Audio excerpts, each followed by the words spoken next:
Lifetime to achieve. It's our history we can't perceive. Lifelines of old, the story never been told. No one can relate the trauma a soul can't escape. When will it end?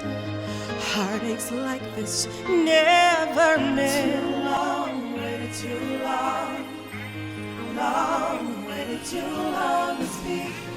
Babies crying, yeah, mothers dying.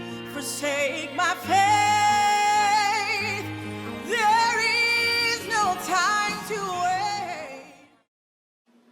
My name is Sydney Kane, and I am 45 years old. I've been living in St. Louis most of my life, and I've had a passion for writing and being able to do things in the community to help out with, different things that we face, challenges, get as close to the family unit as you can. I've been doing personal training for the last 23 years. I've loved it all of my life. It's more of a release, a lifestyle for me. I've also been in hairstyling. Most people that know me, they say, "What don't you do, Sydney?" And, I tend to have a knack for just creating and developing things that would not only help increase awareness, but more so also can create some type of entrepreneurial revenue. But aside from all of what I am and have done, I'm a mother, and I have two beautiful daughters, and I have been honored to have a 25-year-old and a 16-year-old child, and I have had a long journey with learning how to be a mom and the importance of being a mother and our roles and responsibilities and our commitments to our children. My journey as a mother is that we don't really have in our African American community what roles are defined as a mother. We come from post-traumatic slave disorder, so you had issues where mothers were separated early on and children from their mothers, and fulfilling that role and trying to figure out my place as a mother, where families learn how to stand together and recognize when someone is being abused or when someone is being neglected. And I think it's going to take a while for us to see that. It's been about 7 months now that I've not seen my child, whom I've never been separated from, more than 2 weeks.